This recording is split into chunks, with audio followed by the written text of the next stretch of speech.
നമസ്കാരം. മലയാളി വാർത്താ ടോക്കിലേക്ക് സ്വാഗതം. അങ്ങനെ വൃശ്ചികം തുടങ്ങി, മണ്ഡല മകരവിളക്ക് കാലം തുടങ്ങി ഒരാഴ്ച പിന്നിടുമ്പോൾ ഇതാ നമ്മൾ കേൾക്കാൻ കാത്തിരുന്ന ആ വാർത്ത. ശബരിമല സ്വർണ്ണക്കൊള്ളയിൽ 6ാമത്തെ അറസ്റ്റ് സംഭവിച്ചിരിക്കുകയാണ്. സത്യത്തിൽ അയ്യപ്പൻ്റെ മുതൽ കട്ടവൻ അയ്യപ്പൻ്റെ ഈ ദിവസങ്ങളിൽ തന്നെ പെടുക തന്നെ ചെയ്യുമെന്നതിൻ്റെ ഒരു ഉദാഹരണം. വിശ്വാസം കൂടുതൽ ശക്തമാകുന്നതയല്ലേ നമുക്കിതുവഴി കാണാൻ സാധിക്കുന്നത്. ഒപ്പം അയ്യപ്പന ഭക്തന്മാർ പലരും അവിടെ വന്ന് തൊഴുന്നത്, അയ്യാ നിൻ്റെ മുതൽ കട്ടവനെ പോലീസ് എത്രയും പെട്ടെന്ന് പിടിക്കണമെന്നാണ്. SIT ഒക്കെ എത്രയും പെട്ടെന്ന് ഇവരെ പിടിക്കണേ എന്നൊക്കെയാണ്. പത്മകുമാർ അങ്ങനെ അറസ്റ്റിലാക്കുന്നു. കഴിഞ്ഞ ദിവസം പത്മകുമാർ SITയോട് പറഞ്ഞത്, നിങ്ങൾ വരുമെന്ന് എനിക്കറിയാമായിരുന്നു എന്ന് പറഞ്ഞുകൊണ്ടൊരു ചിരിയായിരുന്നു. നേരെ വിരൽ ചൂണ്ടുന്നത് കടകംപള്ളിയിലേക്കും മുഖ്യമന്ത്രിയിലേക്കും എന്നൊക്കെ പറയുമ്പോൾ എങ്ങനെ കാണാം? ഒപ്പം അടുത്തത് ആരായിരിക്കും എന്നുള്ളതാണ്. ഏതായാലും ഞാൻ മുൻപ് ഒരു പോസ്റ്റ് വായിക്കാം. അഞ്ജു പാർവതി ഒരു പോസ്റ്റാണ്. ജയിൽ ടൂറിസം ആലോചനയിൽ അന്തേവാസികൾക്ക് അന്തസ്സായി ജീവിക്കാൻ കഴിയണം മുഖ്യമന്ത്രി. ഇത് അതിൻ്റെ ഒരു കാർഡ് എടുത്തുകൊണ്ട് ഇങ്ങനെയാണ് അഞ്ജു പാർവതി ഇട്ട പോസ്റ്റ്. വാസൂട്ട പപ്പേട്ടൻ ഇതാ ടിക്കറ്റുമായി എത്തിയിട്ട, ഇനി അങ്ങടെ ജയിൽ ടൂറിസത്തിൻ്റെ പുഷ്കലകാലം. ഓരോരുത്തരായി ടിക്കറ്റ് എടുത്ത് പാക്കിംഗ് തുടങ്ങി. കുടംപുളി ഇട്ട് വെച്ച തലക്കറി മെനുവിൽ ഉൾപ്പെടുത്തി എന്നാണ് അറിഞ്ഞത്. ഇനി അങ്ങോട്ട് ടൂറിസം നാളുകൾ, കേരളത്തിൻ്റെ ഉത്സവ രാവുകൾ. ലാസ്റ്റ് അമ്മോശനും മരുമോനിയും കൂടി എത്തുന്നതോടെ ടൂറിസം ലോകം ഭൂപടത്തിൽ ഇടം പിടിക്കും. വളരെ രസകരമായിട്ടുള്ളൊരു പോസ്റ്റാണ്. ശരിക്കും പറഞ്ഞാൽ അത് ഒരു കുടംപുളിയിട്ട മീൻകറി ഉദ്ദേശിച്ച ആരാണെന്ന് മനസ്സിലാക്കുകയാണ്. അതെ, ഈ പറഞ്ഞോണം അതൊരു രസകരമായിട്ടുള്ളൊരു പോസ്റ്റ് ആണെങ്കിലും സത്യത്തിൽ സംഭവിച്ചിരിക്കുന്നത് അതാണ്. അതായത് സർക്കാരിൻ്റെ ആറാം വെട്ട് ഇപ്പോൾ വെട്ടി ഇപ്പോൾ അകത്തേക്ക് പ്രവേശിച്ചിരിക്കുകയാണ്. കാരണം ഇവരെയൊക്കെ VIP-കളാണ്. ഇവരെയൊക്കെ അവിടെ നിർത്തണമെന്നുണ്ടെങ്കിൽ ഒരു ടൂറിസം പദ്ധതി തന്നെ ആലോചിച്ചെങ്കിലേ പറ്റൂ. കാരണം അവർക്ക് ഈ സാധാരണ ജയിലിൽ താമസിക്കുന്ന ആൾക്കാർക്ക് കഴിയുന്ന സെറ്റപ്പ് ഒന്നും പോരാ. നല്ല ഒന്നാന്തരം തലക്കറിയും ഒക്കെ വേണം. ഏതായാലും അതവിടെ നിൽക്കട്ടെ. ഇത്തരത്തിലുള്ള രസകരമായിട്ടുള്ള പോസ്റ്റുകൾ വരുന്നുണ്ട്. ഇപ്പോൾ പത്മകുമാറിലേക്ക് എത്തിയിരിക്കുകയാണ്. ഇന്ന് കടകംപള്ളി ഒരു പക്ഷേ മൂട്ടിൽ തീ പിടിക്കുന്ന രീതിയിലാണ് കാറിലേക്ക് കയറി പോകുന്നത് നമ്മൾ കണ്ട മാധ്യമങ്ങളിലൂടെ. പ്രതികരിക്കാൻ തയ്യാറായില്ല. പറഞ്ഞത് വീട്ടിലിരിക്കുന്നവരെ നിങ്ങൾ വെറുതെ ഒന്നും വിടത്തില്ലേ. പക്ഷെ അദ്ദേഹത്തിൻ്റെ ശരീരഭാഷ അറിഞ്ഞാൽ അറിയാം ഒട്ടും നല്ല ഇതിലല്ല, ധൃതി പിടിച്ച് എങ്ങോട്ടേക്കോ. ഈ പറഞ്ഞ വാസുവും പത്മകുമാറും ഒക്കെ വീട്ടിലിരുന്നവരാണ്. അതെ. എന്തായാലും പുറത്ത് ചാടിച്ചു, പുകച്ച് SIT പുറത്ത് ചാടിച്ചു.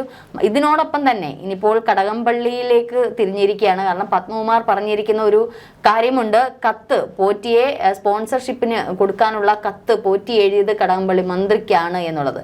ഇന്നലെ കടകംപള്ളി എനിക്കതാണ് ചിരി വന്നത്. കടകംപള്ളി എന്താ പറഞ്ഞത്, ദേവസ്വം ബോർഡ് സ്വതന്ത്രമായിട്ട് നടത്തുന്ന ഒരു സംഗതിയാണ്. ഞങ്ങളൊന്നും അതിലൊന്നുമില്ല, ഞങ്ങളുടെ കൈകൾ ശുദ്ധമാണ്. ഞങ്ങൾക്കൊന്നും അതിലൊരു പ്രാധാന്യമില്ല. അപ്പം ദേവസ്വം മന്ത്രിയുടെ ജോലി എന്താണ് എന്ന് ചോദിക്കുന്നതിന് മുമ്പേ കടകംപള്ളി പറഞ്ഞ ഒരു കാര്യമാണ്, നമ്മൾ സാധാരണ മന്ത്രിമാരൊക്കെ ചെയ്യുന്നത് ഈ ശബരിമല സീസൺ അടുക്കുമ്പം പോകുന്നു, അവിടുത്തെ കാര്യങ്ങളൊക്കെ നോക്കും. ഞാനുള്ളപ്പോൾ എന്തസായിട്ട് തന്നെയാണ് മകരവിളക്ക് മണ്ഡലകാലമൊക്കെ നന്നായിട്ട് നോക്കിയിരുന്നത്. നമ്മുടെ ജോലി ഇത്രയൊക്കെ ഉള്ളൂ, അല്ലാതെ അവിടുത്തെ ഒരു കാര്യം നമ്മൾ കൈകടത്താറില്ല. ആരെന്നറിയില്ല, വാസു ആരെന്നറിയില്ല, ഉണ്ണികൃഷ്ണൻ പോറ്റി ആരെന്നറിയില്ല, അദ്ദേഹത്തിന് ഒന്നും അറിയില്ല. പക്ഷെ തെളിവുകൾ സഹിതം പുറത്തു വന്നുകൊണ്ടിരിക്കുകയാണ്. അതെ, ഏതായാലും പിന്നെ ഈ ദേവസ്വം മന്ത്രി എന്തിനാണ്? ദേവസ്വം മന്ത്രിയുടെ ചുമതലകൾ എന്തൊക്കെ? അപ്പം ദേവസ്വം ബോർഡുമായിട്ട് ഒരു ബന്ധവും ഇല്ലാത്ത പിന്നെ എന്തിനാണ് ദേവസ്വം മന്ത്രി സ്റ്റേറ്റ് കാറിൽ അങ്ങോട്ടും ഇങ്ങോട്ടും പായാനോ? അപ്പൊ ദേവസ്വം മന്ത്രിക്ക് ഇതിൽ യാതൊരു ചുമതലയില്ല എന്ന് പറയുന്നിടത്ത് സത്യം പറഞ്ഞാൽ ചിരിക്കാനേ പറ്റത്തുള്ളൂ മലയാളികൾക്ക്. എന്തൊക്കെ പറയാമോ? ഇന്നലെ MV ഗോവിന്ദൻ എന്താ ഇത് തന്നെയാണ് സമാനമായിട്ടുള്ള പറഞ്ഞേ. അന്വേഷണം ഇപ്പോൾ ആരോപണ വിധേയർ മാത്രമാണ്, അറസ്റ്റ് ചെയ്ത് അകത്തേക്ക് ആരോപണ വിധേയർ മാത്രമാണ്. ഇങ്ങനെ സത്യം പറഞ്ഞ CPM-ലെ സഖാക്കന്മാരൊക്കെ തരം താണ് പോകുന്നല്ലോ. അവർ ഒരിക്കലും അവർ ചെയ്ത തെറ്റുകൾ അക്സെപ്റ്റ് ചെയ്തില്ല. അത് വീണ ജോർജിന്റെ കാര്യത്തിൽ നമ്മൾ മനസ്സിലാക്കേണ്ടത്, പിണറായിയുടെ കാര്യത്തിൽ മനസ്സിലാക്കേണ്ടത്. എത്രയേറെ മാധ്യമങ്ങൾ ചോദിച്ചില്ല, അവരെ ഒരു കാര്യം മനസ്സിലാക്കണം. നിങ്ങൾ എത്ര അക്സെപ്റ്റ് ചെയ്യാതിരുന്നാലും ജനം ഒരു കാര്യം മനസ്സിലാക്കുന്നുണ്ട്, അത് നിങ്ങൾക്കെതിരെയാണ്. സത്യം പറഞ്ഞാൽ തെറ്റുകൾ കണ്ട ചൂണ്ടണം, തെറ്റുകൾ കണ്ടാൽ നമ്മൾ അക്സെപ്റ്റ് ചെയ്യാനുള്ള മനസ്ഥിതി ഉണ്ട്. MV ഗോവിന്ദനൊക്കെ എന്താണ് പറയുന്നത് അത് അങ്ങനെയൊന്നുമില്ല. അതിങ്ങനെ പുള്ളിക്ക് പറയാൻ വയ്യ, വാക്കുകളില്ല. സത്യം പറഞ്ഞാൽ അധപ്പതിച്ച ഒരു CPM പാർട്ടിയായി പോയല്ലോ ഇത്. ഈ VS-ന്റെ കാലത്തോടെ ഇത് തീർന്നു എന്നുള്ളത് നമ്മൾ അടിവരയിട്ട് പറയേണ്ടി വരുന്നു. കേരളത്തിൽ CPM-ന്റെ അധപ്പതനം തുടങ്ങി. ഇനി അത് ഉയർത്തെഴുന്നേക്കും എന്നുള്ള അറിയില്ല. ഇനി വരും തലമുറ എങ്ങാണം നല്ലത് വല്ലതും ഉണ്ട്. ഇന്ന് തന്നെ ഉണ്ടല്ലേ ആരെയിട്ട് വൈഷ്ണവിക്ക് പണി കൊടുത്തു. അപ്പൊ ഇത്തരം അതവിടെ നിൽക്കട്ടെ. ഇതിപ്പോ ഏതായാലും ശബരിമല വിഷയത്തിലേക്ക് ഇപ്പോൾ പത്മകുമാറിലേക്ക് എത്തി നിൽക്കുകയാണ്. പത്മകുമാർ നിറച്ചിരിയോടുകൂടിയാണ് കസ്റ്റഡിയിൽ ഇരിക്കുന്നത്. ഒരുപക്ഷെ പത്മകുമാറിന് എന്തൊക്കെ പറയാനുണ്ട്. അതിൽ ആദ്യത്തെ ബോംബാണ് കടകംപള്ളിക്ക് ഇട്ട് പൊട്ടിച്ചത്. ഇനിയും പല കാര്യങ്ങളും പത്മകുമാറിന് പറയാനുണ്ട്. അതിന്റെ ഒരു ഭാഗമാണ് രാഹുൽ ഈശ്വറിന്റെ പോസ്റ്റിലുണ്ടായിരുന്നത്. അന്ന് സ്ത്രീ പ്രവേശനവുമായിട്ട് ബന്ധപ്പെട്ട് പത്മകുമാർ ഒരു പക്ഷേ രാഹുൽ ഈശ്വർ അല്ലെങ്കിൽ അവരൊക്കെ കുറെ ഈ സംഘടനകൾ വന്ന് ഈ പ്രവേശനം തടഞ്ഞല്ലോ. അപ്പൊ അവർക്ക് വേണ്ടി പരോക്ഷമായിട്ട് നിൽക്കും എന്നുള്ള പത്മകുമാറിന്റെ വാക്കുകൾ. പത്മകുമാർ ഒരു തികഞ്ഞ വിശ്വാസിയാണ്. അത് പലരിലൂടെ എനിക്കും അറിയാൻ കഴിഞ്ഞിട്ട്. അദ്ദേഹം തികഞ്ഞ ഒരു ഭക്തനാണ്, അയ്യപ്പ ഭക്തൻ കൂടിയാണ്. അപ്പോൾ അദ്ദേഹത്തിന് ഈ സ്ത്രീ പ്രവേശനവുമായി ബന്ധപ്പെട്ട് അദ്ദേഹത്തിന് അതിന് എതിർപ്പുണ്ടായിരുന്നു, വിയോജിപ്പുണ്ടായിരുന്നു. പക്ഷെ അത് CPM പിണറായി വിജയൻ ഉൾപ്പെടെയുള്ളവർക്ക് ഈ പത്മകുമാറിനോട് ഒരു ഉരസലുണ്ടായി. അതിൽ നിന്ന് തുടങ്ങിയത് പലപ്പോഴും പത്മകുമാറിനെ ഡമ്മിയാക്കി വെച്ചുകൊണ്ട് വാസു കളിച്ചതാണ് എന്നുള്ള തരത്തിൽ വരുന്നത്. ഏതായാലും ചില കാര്യങ്ങൾ ദേവസ്വം ബോർഡ് പ്രസിഡന്റ് ഒപ്പിടണം എന്ന് പിണറായി വിജയൻ പറഞ്ഞു കഴിഞ്ഞാൽ അവിടെ പത്മകുമാറിന് ഒപ്പിട്ട് കൊടുക്കണം. അതായത് ഒരു പാവയെ പോലെ നിന്ന് ഓരോ കാര്യങ്ങൾ ചെയ്യേണ്ടുന്ന രീതിയിലേക്ക് പത്മകുമാറിനെ എത്തിച്ചു. അവിടെ കാര്യങ്ങളെല്ലാം ചെയ്തത് വാസുവായിരുന്നു. അപ്പോൾ ഇനി പല കാര്യങ്ങളും പത്മകുമാർ തുറന്നു പറയും. ഇപ്പോൾ ഒരെണ്ണം തുറന്നു പറഞ്ഞപ്പോഴേ SIT കടകംപള്ളിയിലേക്ക് എത്തിയിരിക്കുകയാണ്. ഉടനെ തന്നെ കടകംപള്ളിയെ ചോദ്യം ചെയ്യും. കടകംപള്ളിയെ ചോദ്യം ചെയ്ത കടകംപള്ളിയുടെ സ്വഭാവം നമുക്കറിയാം. തെക്കൊന്ന് വടക്ക് രണ്ടെന്നും പറഞ്ഞുകൊണ്ടുള്ള രീതി. കാരണം കൃത്യമായിട്ട് അദ്ദേഹത്തിന് സത്യം പറഞ്ഞാൽ അദ്ദേഹത്തിന് കള്ളം പറയാറില്ല, മര്യാദയ്ക്ക് നിൽക്കാറില്ല. അതുകൊണ്ടാണ് ഇദ്ദേഹം ഇങ്ങനെ ചുരുട്ടി എറിയുന്നത്. അപ്പൊ അദ്ദേഹത്തിന്റെ വായിൽ നിന്ന് SITയുടെ ചോദ്യം ചെയ്യൽ ഇതുവരെ വെള്ളം കുടിച്ച താപ്പാനകളെല്ലാം കടകംപള്ളി ഇരട്ടി വെള്ളം കുടിക്കും. അവിടെ 1 ലിറ്റർ വെള്ളമാണ് കുടിച്ചെങ്കിൽ ഇവിടെ 2 ലിറ്റർ വെള്ളം കുടിക്കാൻ സാധ്യതയുണ്ട്. ഈ വെള്ളം കുടിയിൽ കടകംപള്ളിയുടെ വായിൽ നിന്ന് കിട്ടുന്ന ചില കാര്യങ്ങൾ അത് ഒരു പക്ഷേ SITയുടെ അന്വേഷണം നേരെ ചെന്നെത്തുന്നത് AKG സെന്ററിലും പിണറായി വിജയനിലേക്കാണ്. ഇപ്പോൾ പത്മകുമാർ പറയുന്ന ഒരു കാര്യമാണ്, മുഖ്യമന്ത്രിയും ദേവസ്വം മന്ത്രിയും അറിയാണ്ട് ഒരു കാര്യവും ദേവസ്വം ബോർഡ് ശബരിമലയിൽ ചെയ്തിട്ടില്ല എന്നുള്ളത് കൃത്യമാണ്. അത് SITയുടെ അന്വേഷണ റിപ്പോർട്ടിൽ അധികമുണ്ട്. ഈ ദേവസ്വം ബോർഡിലെ മറ്റുള്ള ഉദ്യോഗസ്ഥർ, ഉണ്ണികൃഷ്ണൻ പോറ്റി, വാസു തുടങ്ങിയവരുടെയൊക്കെ, മുരാരി ബാബു ഉൾപ്പെടെയുള്ളവരുടെ മൊഴിയെടുപ്പിലും അത് ഈ പരോക്ഷമായി തെളിയുന്ന കാര്യമാണ്. കാരണം അവർ ഓരോരുത്തരെ ലിങ്ക് ചെയ്ത് വിടുമ്പോഴും, ഇപ്പോൾ പത്മകുമാറിലേക്ക് ലിങ്ക് ചെയ്ത് വിടുമ്പോഴും പത്മകുമാർ പറയുന്നത് ഇത് എനിക്കറിയില്ല, ദേവസ്വം മന്ത്രിയുടെ ഓഫീസിലേക്ക് അയച്ച അവരറിയാണ്ട് ഒരു കാര്യം ദേവസ്വം ബോർഡ് അവിടെ എടുത്തിട്ടില്ല എന്നുള്ളത്.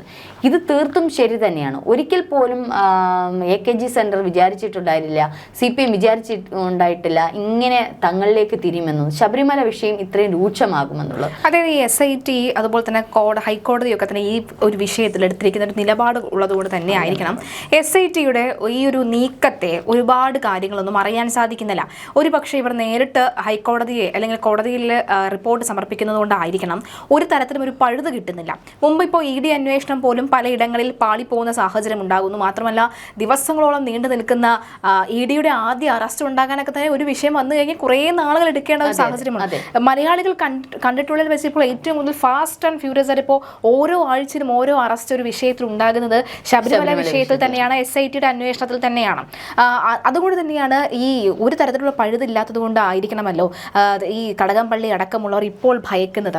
ഇപ്പോൾ നേരത്തെ പത്മകുമാർ അറസ്റ്റിലാകുമ്പോൾ മാധ്യമങ്ങളോട് പറഞ്ഞത് എല്ലാം അയ്യപ്പൻ തെളിയിക്കുമെന്നാണ്. ഒരു ചിരി ചിരിക്കുന്നുണ്ട്, അത് കൊലച്ചിരിയാണെന്ന് പറയുന്നുണ്ട് പലരും പത്മകുമാറിൻ്റെ. അതോ പത്മകുമാറിൻ്റെ സമനില തെറ്റിയുള്ള ചിരിയാണോ എന്നൊക്കെ ചോദിക്കുന്നുണ്ട്.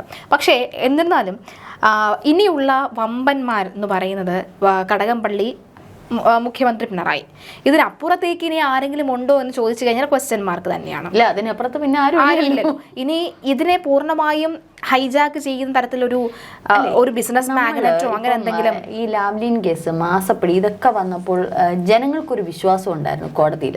അത് പാടെ തെറ്റുന്ന രീതിയാണ് പലപ്പോഴും കോടതിയിൽ നിന്ന് വരുന്ന പല കാര്യങ്ങളും. കാരണം ലാവ്ലിൻ കേസൊക്കെ എത്ര തവണയാണ് മാറ്റിവെച്ചത്.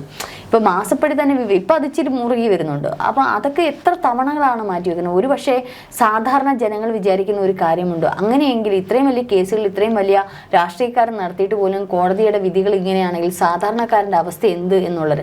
നിയമത്തിൽ പോലും വിശ്വാസമില്ലാത്ത തരത്തിൽ ജനം പോയിക്കൊണ്ടിരിക്കുന്ന ഒരു ഘട്ടത്തിലാണ് ശബരിമല വിഷയം ഹൈക്കോടതി ഇപ്പം ഇത്രയും ഊർജ്ജമായിട്ട് ഒരു പക്ഷേ ചരിത്രത്തിൽ ഞാൻ കണ്ടിട്ടുള്ളതിൽ ഏറ്റവും സുതാര്യമായും ഏറ്റവും കൃത്യനിഷ്ഠയോടുകൂടിയും നീതിപരമായിട്ടും അന്വേഷിക്കുന്ന ഒരേ ഒരു കേസ് എനിക്ക് ശബരിമല വിഷയത്തിൽ നിലവിൽ ഈ സമയം വരെ കൃത്യതയോടുകൂടി വളരെ ഫാസ്റ്റായിട്ട് SITയുടെ അന്വേഷണം, ഈവൻ SITയിലെ അന്വേഷകരെ പോലും പല രീതിയിൽ AKG സെന്ററിൽ നിന്ന് പിടിക്കാൻ കുറേ ശ്രമിക്കുന്നുണ്ട്. ഇന്നലത്തെ വിഷയത്തിൽ പോലും ഇപ്പോൾ പത്മകുമാറിനെ അറസ്റ്റ് ചെയ്തപ്പോൾ പോലും പലതും ചെങ്ങഞ്ഞി എന്തൊക്കെയാണ് മൊഴികൾ നൽകി, പത്മകുമാർ എന്തൊക്കെ നൽകി എന്നുള്ളത് ഇത് നമുക്ക് കുറച്ച് ഭാഗങ്ങളാണ് വെളിയിലോട്ട് വന്നിരിക്കുന്നത്. ഇനിയും കുറേ കാര്യങ്ങൾ പത്മകുമാർ അവിടെ സമ്മതിച്ചു കഴിഞ്ഞു. കാരണം പത്മകുമാറിന് ഇനി മുന്നും പിന്നും ഒന്നും നോക്കാനില്ല. കാരണം പത്മകുമാറിന്റെ ഒരു കുടുംബ പശ്ചാത്തലം അനുസരിച്ച് അദ്ദേഹം തികഞ്ഞ വിശ്വാസിയാണ്, വലിയ ഒരു കുടുംബത്തിലെ ഒരംഗമാണ്. തീർച്ചയായിട്ടും നമുക്ക് മറ്റുള്ള അഴിമതി അല്ലെങ്കിൽ മറ്റുള്ള ഏതെങ്കിലും സർക്കാർ സ്ഥാപനങ്ങളിൽ നിന്ന് എടുക്കുക അല്ലെങ്കിൽ മറ്റേതെങ്കിലും പണങ്ങൾ ചൂഷണം ചെയ്യുക, അതൊക്കെ എന്ന് വെച്ചാൽ ഒരു പരിധിയുണ്ട്. അത് എല്ലാ രാഷ്ട്രീയ പാർട്ടിയിലും ഉള്ളതാണ് എന്ന് പറഞ്ഞ് ഒരു പക്ഷേ കയ്യൊഴും. കുറേ നാളുകൾക്ക് ശേഷം ജനം ഇത് മറക്കും അല്ലെങ്കിൽ ഏതെങ്കിലും തരത്തിൽ കള്ളനെന്ന് പറയും. പക്ഷെ ഇതങ്ങനെയല്ല. അയ്യന്റെ മുതൽ കട്ടെടുത്തു അല്ലെങ്കിൽ ഹിന്ദുമത വിശ്വാസികളുടെ നെഞ്ചത്തേക്ക് കുത്തിയിറക്കുന്ന തരത്തിൽ അവരുടെ ഭണ്ഡാരപ്പെട്ടികളിൽ കൈയിട്ട് വാരിയ കള്ളന്മാർ എന്ന് പറയുമ്പോൾ രാഷ്ട്രീയമൊക്കെ മാറ്റിവെക്കുമ്പോൾ പത്മകുമാർ അല്ലെങ്കിൽ വാസു ഇവരുടെയൊക്കെ ഇനി വരുന്ന തലമുറ ഇത് ആയുഷ്കാലം കേൾക്കേണ്ടുന്നവര്, നിന്റെയൊക്കെ അപ്പൻ്റെ അപ്പൻ ഇങ്ങനെ അല്ലായിരുന്നോ, അല്ലെ അപ്പൻ്റെ അപ്പനെ പിണറായി വിജയന്റെ ആയാലും ആരുടെയാണെങ്കിലും ഈ രാഷ്ട്രീയം കുറെ സമ്പാദിക്കും എന്നുള്ളതല്ലാതെ കുറേ നാളുകൾക്ക് ശേഷവും ഇതിങ്ങനെ തന്നെ നിൽക്കും. അയ്യപ്പസ്വാമി ക്ഷേത്രം ശബരിമലയിൽ ഉള്ളയിടത്തോളം കാലം ഈ പ്രശ്നം അവരുടെ തലമുറകളോളം അവർ അനുഭവിക്കേണ്ടി വരും. ഇത് കൃത്യമായിട്ട് ഒരുപക്ഷെ പത്മകുമാറിനറിയാം. അതുകൊണ്ട് തന്നെ പത്മകുമാറിനെ ആരൊക്കെ വീഴ്ത്താൻ ശ്രമിച്ചിട്ടുണ്ടോ, ആരൊക്കെ പാവയാക്കിയിട്ടുണ്ടോ, മുന്നും പിന്നും നോക്കാതെ അവർ തുറന്നു പറയും. ഇപ്പം നിലവിലുള്ള എല്ലാവരും തുറന്നു പറഞ്ഞത് അതുകൊണ്ടാണ്. കാരണം ഇതൊരു നാറ്റ കേസാണ്. ഇത് ഒരു രാഷ്ട്രീയ പാർട്ടിക്കാരും ഏറ്റെടുക്കാൻ പറ്റാത്ത വിഷയം ഇപ്പോൾ പിന്നെ ഏറ്റെടുക്കാം. പക്ഷെ ഇത് ഏറ്റെടുക്കാൻ പറ്റില്ല. കാരണം ഒരു രാഷ്ട്രീയ നേതാവിന് അല്ലെങ്കിൽ ഒരാൾ ഒരിക്കലും എന്താ പറയുക ഭണ്ഡാരപ്പെട്ടിൽ പോയി അല്ലെങ്കിൽ ദൈവത്തിന്റെ മുതൽ കട്ടെടുത്തു എന്നുള്ള ഇല്ലാത്തവൻ കൊണ്ടുവരുന്നതായിരിക്കും. സംബന്ധിക്കുന്നു. പക്ഷെ എന്നാലും അത്രത്തോളം വിശ്വാസത്തിൽ അല്ല. ഇത് മാത്രമല്ല ഇപ്പോൾ പുറത്തു വരുന്നത് കോടികളുടെ തട്ടിപ്പ് നടത്തി എന്നുള്ളത് SIT അന്വേഷണത്തിൽ ഇപ്പോൾ പുറത്തു വന്നുകൊണ്ടിരിക്കും. ഇത് മാത്രമല്ല ഇപ്പോൾ അന്വേഷണം വിധേയമായിരിക്കുന്നത് ദേവസ്വം ബോർഡ് എടുത്തിട്ടുള്ള സർവ്വവിധ കോടികളുടെ തട്ടിപ്പിന്റെയും കാര്യങ്ങളെല്ലാം SIT അന്വേഷണത്തിൽ വന്നിട്ടുണ്ട്. അവര് മറ്റേ ദ്വാരപാലക പാളികളുടെ സ്വർണം മാത്രമല്ല ഇതിന് കൊണ്ടുപോയിരിക്കുന്നത്, പരിശോധിക്കാൻ കൊണ്ടുപോയിരിക്കുന്നത്. അവര് എല്ലാ മിനിറ്റ്സ് ബുക്കുകളും എല്ലാ റെക്കോർഡുകളും എടുത്തു. അതിൽ എന്തൊക്കെ തട്ടിപ്പുകളും നടത്തിയിട്ടുണ്ട്, പൂർവ്വകാലങ്ങളിൽ എന്തൊക്കെ സംഭവിച്ചിട്ടുണ്ടെന്നുള്ള കൃത്യമായ ഒരു രേഖ ഇപ്പോൾ SIT ഹൈക്കോടതി മുമ്പിൽ ഹാജരാക്കിയിട്ടുണ്ട്. ഹൈക്കോടതി പോലും ഒരു പക്ഷെ ഞെട്ടും. കോടാനുകോടികളുടെ തട്ടിപ്പ് അവിടെ നടക്കുന്നുണ്ട്. അപ്പോൾ ഏകദേശം ഇത് അയ്യനെ കൊള്ളയടിച്ചു എന്നുള്ളൊരു പേരുദോഷം നിൽക്കാൻ ആരും തയ്യാറല്ല. അതുകൊണ്ട് തന്നെയാണ് എല്ലാവരും മുന്നേ ഇറങ്ങിയിടുന്നത്. കടകംപള്ളിയൊന്നും ആരും സംരക്ഷിക്കത്തില്ല, പിണറായി വിജയനെ ആരും സംരക്ഷിക്കത്തില്ല ഈ ഒരു കാര്യം. കാരണം ഇതൊരു നാറ്റ കേസാണ്. ഇനി എത്ര കോടികൾ സ്വിസ് ബാങ്കിൽ കൊണ്ടുവന്ന് ഇട്ട് തരാം ഞങ്ങളെ ഒന്ന് രക്ഷിക്കുന്നു പറഞ്ഞാൽ ഇതിൽ ആരും നിൽക്കത്തില്ല. കാരണം ഇത് അങ്ങനത്തെ കേസാണ്. മാസപ്പടി ചിലപ്പോൾ ആൾക്കാർ നിൽക്കും, എന്തെങ്കിലും ഉദ്യോഗസ്ഥരൊക്കെ അങ്ങോട്ടും ഇങ്ങോട്ടും. പക്ഷെ ഇതിൽ നിൽക്കില്ല. ഇതാണ് ഇപ്പോൾ AKG സെന്ററിൽ പെട്ടിരിക്കുന്നത്. അതിൻ്റെ എല്ലാ പുകയും അവിടെ നടക്കുന്നുണ്ട്. മാത്രമല്ല ഇപ്പോൾ കടകംപള്ളിയിലേക്ക് വരുന്ന കടകംപള്ളി എന്തായാലും നമ്മുടെ കഴക്കൂട്ടം മണ്ഡല MLA ആണ്. ഈ പറയുന്നോണം കടകംപള്ളിയുടെ കുടുംബവും അതങ്ങ് ഏറ്റെടുത്ത് ചാവേറാവത്തില്ല, ഒരിക്കലും ആവത്തില്ല. കാരണം കടകംപള്ളി പറയും എൻ്റെ കൂടെ പിണറായി സഖാവ് ഉണ്ടായിരുന്നു, ഗോവിന്ദമാഷ് അന്നില്ല, ഇപ്പൊ സംസ്ഥാന സെക്രട്ടറി അല്ല. ഗോവിന്ദമാഷ് ഒരു പക്ഷേ ഇതൊന്നും അറിഞ്ഞു കാണത്തില്ല, അദ്ദേഹത്തിന് ഇതിന് വലിയ പങ്കുണ്ടെന്ന് തോന്നില്ല. പിണറായി സഖാവ് ഉണ്ടായിരുന്നു, അല്ലെങ്കിൽ വാസവൻ ഉണ്ടായിരുന്നു, ഇത് പലതും പറയാൻ സാധ്യതയുണ്ട്. കടകംപള്ളിയുടെ ഇന്നത്തെ ആ ഒരു പോക്ക് കണ്ടിട്ട് ഒന്നി എന്നെ മര്യാദയ്ക്ക് രക്ഷിച്ചോണം, അല്ലെങ്കിൽ ഞാൻ എല്ലാത്തിനെയും വലിച്ചെടുക്കും എന്നുള്ള രീതിയിലാണ് അദ്ദേഹത്തിന് പോക്ക്. അത് ഇനി വല്ലാണ്ട് പ്രതിരോധത്തിലാക്കും പിണറായി വിജയനെ. അത് വല്ലാണ്ട് കാരണം ആ മുഖ്യമന്ത്രിയാണ്, അദ്ദേഹം ഇതിന് കണക്ക് പറഞ്ഞേ പറ്റത്തുള്ളൂ. മാത്രമല്ല ഈ ഒരു ശബരിമല വിഷയവുമായിട്ടൊക്കെ ബന്ധപ്പെട്ട് ഈ ഹൈക്കോടതി നിലവിലെടുക്കുന്ന തീരുമാനത്തിലെല്ലാം ജനങ്ങൾക്ക് വല്ലാത്ത ഒരു ആവേശമുണ്ട്. ഇപ്പം ശ്രീജ പറഞ്ഞതുപോലെ ശബരിമല വരുന്ന ഏതൊരു വ്യക്തിയുടെ നാവിൽ അയ്യനെ കൊള്ളയടിച്ചവനെ എത്ര പറഞ്ഞിരിക്കും. തീർച്ചയായിട്ടും ഇന്നലെ ഞാൻ കണ്ടതാണ് കേരള സർക്കാർ ഡൗൺ എന്ന് പറഞ്ഞുകൊണ്ടുള്ള ഒരു വിളി ശബരിമലയിൽ ഞാൻ കണ്ട ഒരു വീഡിയോക്കകത്ത് കണ്ടതാണ്. അത് ആണോ എന്നുള്ളത് നമുക്കറിയില്ല. പക്ഷെ അത് ആവാൻ സാധ്യതയില്ല. കാരണം അവരിങ്ങനെ കൈ പൊക്കി തന്നെ ആ കൂട്ടത്തിൽ നിന്ന്, കാരണം ആ തിരക്കിന് കയറി പോകാൻ പറ്റാത്തതുകൊണ്ട് മണിക്കൂറുകൾ നിൽക്കുന്ന ആൾക്കാർ, അത് തമിഴ്നാട്ടുകാരും കർണാടകക്കാരും എല്ലാവരും കൂടെ വിളിക്കുന്ന കേരള സർക്കാർ ഡൗൺ. അത്രയേറെ വിളിപ്പിക്കാൻ ആരാണ് ഉണ്ടാക്കിയത്? അപ്പൊ ഇത്തവണ അയ്യൻ വെറുതെ വിട്ടില്ല. അയ്യന്റെ നേരെ ഇത്തവണ എന്തൊക്കെ ചെയ്യുന്നു.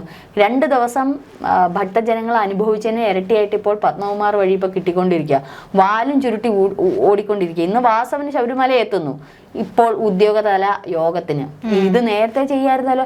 ഇവർക്ക് നേരത്തെ ഹൈക്കോടതിയെ സമീപിക്കാം. മണ്ഡലകാലം വരുന്നു, ഞങ്ങൾക്ക് അതിന്റെ ഒരു ഏകീകരണം വേണം, അല്ലെ ഏകോപനം വേണം, ഞങ്ങളെ അതിനെ അനുവദിക്കണമെന്ന് ഹൈക്കോടതിയെ ഇവർ നേരത്തെ സമീപിക്കാലോ. അവർ സമീപിച്ചില്ല. നേരത്തെ ഇതിനു വേണ്ടുന്ന അറേഞ്ച്മെന്റ് ചെയ്യാറുണ്ടല്ലോ. ഇതൊന്നും ചെയ്യാതെ ഹൈക്കോടതി ഇങ്ങോട്ട് പറയാണ്, നിങ്ങൾ എത്രയും പെട്ടെന്ന് ഒന്ന് യോഗം ചേർന്ന് ഇതിനൊന്ന് ഭക്തജനങ്ങളെ ഒന്ന് നിയന്ത്രിക്കുന്ന, അല്ലെങ്കിൽ അവർക്ക് വേണ്ടുന്ന ഇത് ചെയ്യും. ഒരു സൗകര്യം ഇല്ല ശ്രീജ. നമ്മൾ കണ്ടേ, നമുക്ക് കഷ്ടം തോന്നും. ഇന്നലെ ഉള്ളൂ കുറച്ച് ആൾക്കാർ കുറവുള്ള. ഇനിയിപ്പം നാളെ ശനിയും ഞായറും വരുവാണ്, ജനങ്ങൾ കയറി വരും. അപ്പൊ ഒരു ദിവസം കുറയുമ്പോൾ അവർ വിചാരിക്കും ആ ജനം കുറഞ്ഞല്ലോ, അപ്പൊ ആൾക്കാർ എന്ത് ചെയ്യാം, എന്നാ പിന്നെ നാളെ മലയ്ക്ക് പോ. ഒരു ഡേറ്റ് ഫിക്സ് ചെയ്തായിരിക്കില്ല വരുന്നത്. ഇവർ ഈ പറയുന്നത് പോലെ നമ്മളൊരു ട്രിപ്പ് അടിക്കാൻ ഉള്ള കോട്ട് സൂട്ട് ഇട്ട് പോകുന്നത് പോലെ അല്ല ഇത്. വ്രതം എടുത്ത് ചിലവരൊക്കെ ഇതൊക്കെ നോക്കും, സമയങ്ങളൊക്കെ നോക്കിയാണ് ഇത് ഇരുമുടി ഏന്തി അതിന്റെ ചടങ്ങുകളൊക്കെ നടത്തിയാണ് അവർ വരുന്നത്. ശബരിമല വരിക എന്ന് പറയുന്നത് ഈ സാധാരണ ക്ഷേത്രങ്ങളിൽ പോകുന്നത് പോലെയല്ല. നല്ല വ്രതാനുഷ്ഠാനങ്ങളോടെ നമുക്കറിയാം, ഈ കഞ്ഞിയൊക്കെ വെച്ച് ആൾക്കാരെയൊക്കെ വിളിച്ചു കൂട്ടി അത്രയ്ക്ക് നിഷ്ഠയോടെ വരുന്ന ആൾക്കാരാണ്. അന്യ സംസ്ഥാനങ്ങളിൽ അങ്ങനെ വരുന്നവരാണ്. അവരുടെ നേരെയാണ് ഇത്തരത്തിലുള്ള പന്ന പരിപാടി സർക്കാർ ഇത്തവണ കാണിച്ചു വെച്ചത്. അപ്പൊ അതിന് എന്തായാലും മറുപടി കൊടുത്തു. ഇനി കാണിക്ക്, അയ്യപ്പ ഇപ്പൊ പറയുന്ന ഇനി അടുത്തത് പോരട്ടെ, അടുത്ത ഇപ്പൊ പണിയാലോ എന്നുള്ള രീതി. ഇപ്പൊ ശരിക്കും പിണറായി സർക്കാരിന് ഇപ്പൊ ഒരു വിശ്വാസം വന്നു. യഥാർത്ഥ ഭക്തൻ എന്താണെന്ന് പിണറായി വിജയൻ ഇപ്പോൾ പഠിച്ചുകൊണ്ടിരിക്കുക. തീർച്ചയായിട്ടും. അതായത് പണി 8-ന്റെ ആയാലും 16-ന്റെ ആയാലും 18-ന്റെ ആയാലും അത് പിണറായി വിജയൻ സർക്കാരിന് കിട്ടിക്കൊണ്ടിരിക്കുകയെന്ന കാര്യത്തിൽ യാതൊരു സംശയവുമില്ല. വാസവൻ എന്ന് പറയുന്ന ആഭ്യന്തര ഈ ദേവസ്വം മന്ത്രിക്ക് ഇന്നെങ്കിലും ശബരിമലയിൽ കാലുകുത്താൻ തോന്നിയല്ലോ, സന്തോഷം. എന്തായാലും ഭക്തർ ചെരിപ്പൂരി അടിക്കാതിരിക്കട്ടെ. കാരണം ശബരിമല ആയതുകൊണ്ടും അയ്യന്റെ നട ആയതുകൊണ്ടും അക്രമാസക്തമാവില്ല എന്ന് നമുക്ക് പ്രതീക്ഷിക്കാം. എന്തായാലും കൂടുതൽ നടപടികൾ SITയുടെ ഭാഗത്തു നിന്നും ഉണ്ടാകുന്നു. തുടർന്ന് വരുന്ന മണിക്കൂറിൽ അപ്ഡേഷൻ ഉണ്ടായിരിക്കും. നമസ്കാരം.